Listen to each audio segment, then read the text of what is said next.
Bienvenidos de vuelta, nos acompaña Nancy Arellano para hablar de lo que está pasando respecto del juicio de Nicolás Maduro en Nueva York. Nancy, bienvenida. Y me imagino que para los activistas como tú que han peleado durante tantos años para conseguir la libertad en Venezuela, este es un buen momento. Bueno, es un momento particular. Venezuela nos ha puesto muchos años a ver momentos muy particulares, muy sui generis, ¿no? No es un evento que nos permita marcar un antes y un después, pero sí, bueno, es un parteaguas, ¿no? En las dinámicas que se han venido dando, ¿no? Pero ¿sabes algo respecto de lo que está pasando esta noche en Venezuela? Bueno, hubo algunos rumores de unos drones, pero parece, bueno, eran drones amigos, es lo que ya ha salido en las noticias, y que les dispararon. ¿Se han disparado? Sí, bueno, parece que hubo un mismos? descontrol, sí.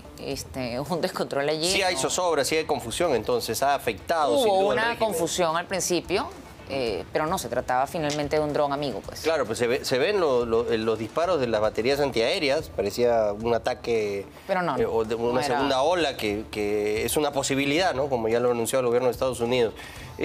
Los críticos de Donald Trump, la izquierda europea, por ejemplo, en España, han criticado duramente a quienes han salido a celebrar por naturaleza, ¿no? Exiliados, gente que ha tenido que dejar su patria.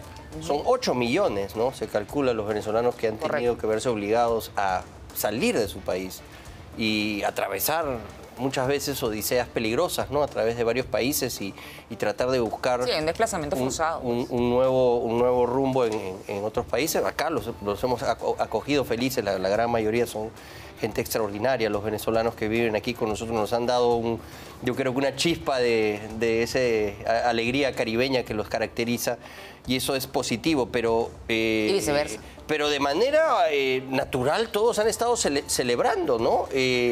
Bueno, es que insisto. Pero la izquierda... Un acto de justicia, o claro. el inicio de un acto de justicia, siempre va a ser un halo de esperanza, ¿no? El hecho de ver a la punta del iceberg, y eso lo quiero dejar en claro, la punta del iceberg, tener que rendir cuentas ante un tercero no manipulable, en los términos en los que lamentablemente llevan más de 20 años manipulando, y más de, bueno, desde 2014, estamos hablando de casi 12 años, torciendo y derrumbando el Estado de Derecho, pues obviamente tiene un efecto, ¿no? Son muchas familias las que han sido rotas, personas que han tenido que renunciar a su expediente vital, a sus carreras, a lo que habían construido en el país. Bueno, más de 1000 empresas expropiadas. Estamos hablando de escenario donde a mucha gente, a muchos millones de personas se les torció la vida en un sistema que terminó siendo una gran máquina, ¿no? Un exfuncionario estadounidense hablaba de que era una hidra de muchas cabezas, y esa es la verdad. Por eso es un momento muy complejo. Entiendo que haya personas que se hayan entregado a la celebración, porque la verdad es que ha habido tantas lágrimas y tanto dolor a lo largo de tanto tiempo que la gente necesita un respiro. Quizás quienes trabajamos en los temas de política, de políticas públicas, etcétera, hemos sido mucho más cautos, ¿no? Y no hemos podido darnos ese aplauso, ¿no? Estamos muy al pendiente de qué está ocurriendo ahorita en Nueva York, pero además muy pendientes de lo que va a ocurrir en el proceso para viabilizar una real transición en Venezuela. ¿Quiso hacer Nicolás Maduro algo similar a lo que hizo, bueno, uno de sus satélites finalmente aquí en el Perú, que fue Pedro Castillo, ¿no? Alineado con los intereses nefastos de estos regímenes autoritarios de izquierda extrema, ¿no? Y tratar de hacer una especie de discurso a la nación en el juzgado? Sí. Pero la justicia estadounidense fue implacable. No, el juez en el toque lo cortó.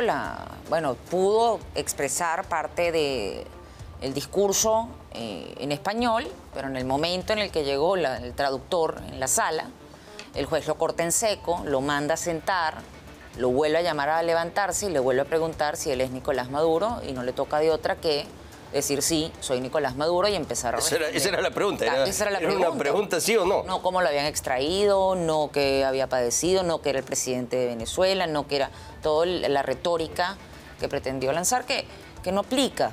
Y yo creo que ese punto de corte, ¿no?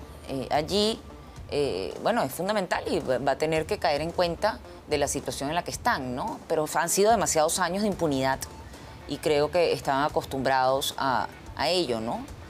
¿Por qué crees que se le ve por momentos tan relajado, hasta sonriente, juguetón con los agentes de la DEA que lo llevaban en custodia a Nicolás Maduro? Le dice Hay un escritor, Happy New Year, no sé qué. Hay un escritor venezolano, Francisco Zuniaga, que tiene un libro maravilloso que se llama El pasajero de Truman, que tiene una cita que dice que el poder en Venezuela, la presidencia en Venezuela, dice, es psicópata y psicopatizante. Yo creo que esa es la respuesta de por qué alguien reacciona de esa manera frente a un escenario como el que se está viviendo. Y la esposa de Nicolás Maduro también implicada bueno, como cómplice la esposa de tiene estos vida hechos. propia. O sea, tiene una vida política propia. Era la abogada de Chávez, ella era la que realmente tenía una operación política muy importante, manejó a su antojo la Asamblea Nacional, era una operadora política muy fuerte. Y era quien incluso operaba en favor de Nicolás. Entonces, no estamos hablando de la esposa de Maduro. Claro. Estamos hablando de Cilia Flores. Exacto. Entonces, estamos hablando de dos personas que han estado profundamente implicadas, coludidas, para hacer rodar esta máquina, ¿no? Verla a ella cabizbaja en el juzgado. Bueno, ¿qué Cilia es impresión te abogada. causa? Bueno, saber, ¿no? Porque hemos visto dibujos, ¿no?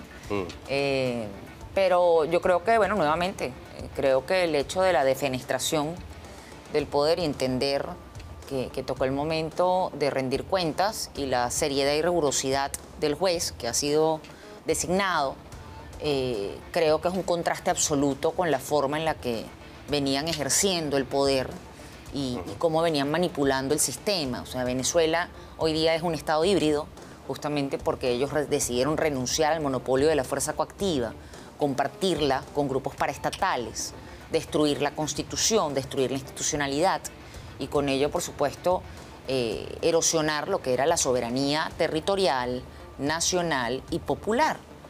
Desde 2015 vienen desconociendo los resultados electorales.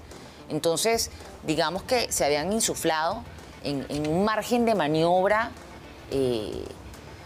bueno, hegemónico y totalitario, donde pensaron que probablemente iban a estar impunes eternamente.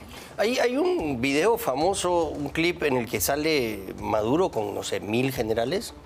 O sea, todos los había ascendido. Venezuela tiene una locura de generales. Claro, Estados Unidos creo que tiene 700 generales y Venezuela tiene más de 2000. O sea, eso es un sinsentido. No, todos estos generales que evidentemente pues también han sido comprados y que están metidos en estos hechos de corrupción y estos graves acusaciones de narcotráfico, y el propio Diosdado Cabello todavía no han sido capturados. Se le hizo la pregunta a Marco Rubio, el secretario de Estado, y dijo, bueno, para sustraer a uno ya era una cosa muy, muy delicada. Y bueno, solo por la capacidad tan avanzada que tiene Estados Unidos hemos podido cumplir con ese objetivo que ya de por sí es un hecho histórico. No íbamos a poder capturar a ninguno otro.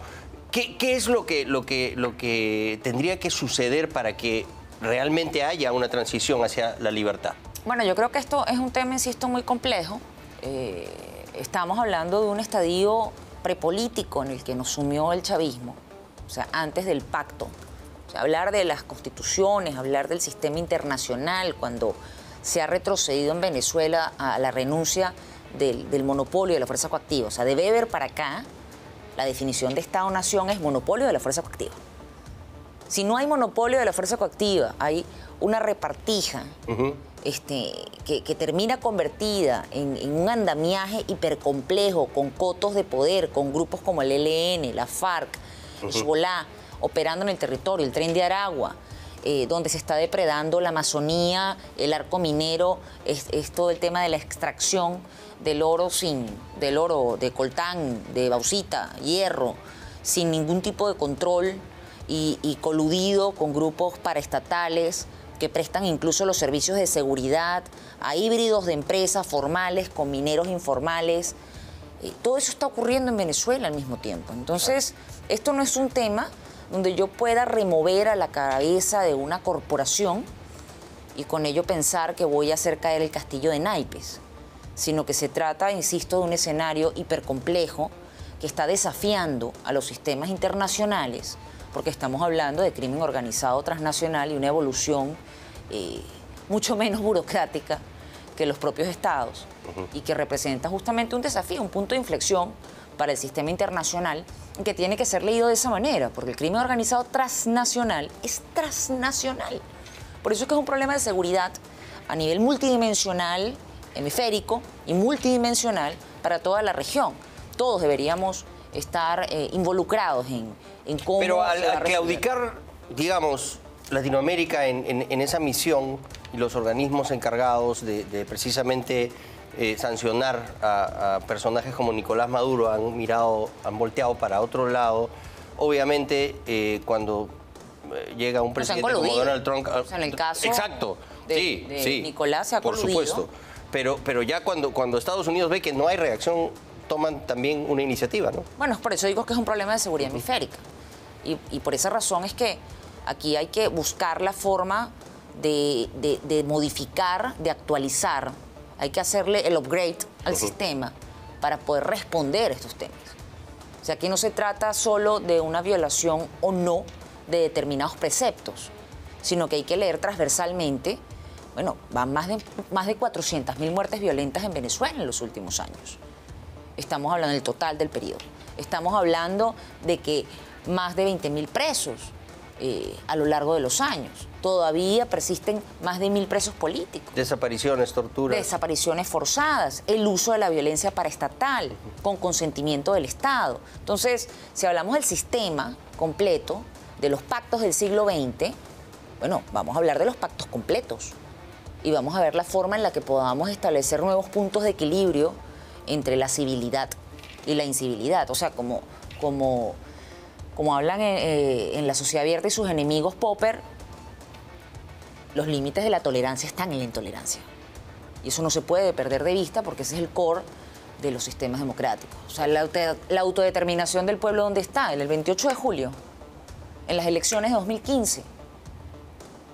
¿O esa no es la autodeterminación del pueblo venezolano? Sí, claro. Cuando es lo que dice la Constitución, cuando...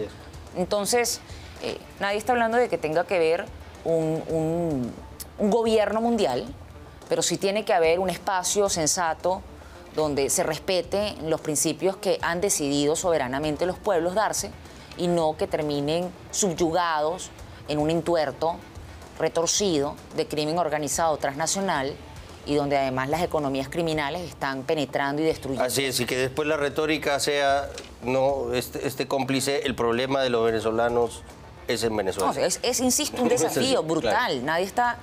O sea, no se trata de defender una posición u otra. Se trata de entender el problema de fondo y no quedarnos nada más en la primera capa, ¿no? Muy bien. Bueno, Nancy, te agradezco mucho por haber estado con nosotros esta noche y bueno, sin duda esto todavía es un problema que vamos a tener que atenderlo a largo plazo. Un proceso, y yo creo que Estados Unidos está buscando justamente generar las condiciones para hacer viable la transición. Claro. Por eso han sido prudentes con María Corina Machado y Edmundo. Sí, bueno, y la prudencia que pasa, insisto, por entender la caja negra que se ha creado. Porque no podemos repetir la historia. Bueno, en su momento pasó con Balaguer y Trujillo. O sea, recordemos lo que pasó en la historia, ¿no? Porque si no aprendemos de la historia estamos condenados a repetirlo. Claro, es una novela fantástica de Mario Vargas Llosa, La fiesta del chivo. Correcto. Gracias, Nancy, por haber estado con nosotros. Nos vamos a la pausa comercial y volvemos con más.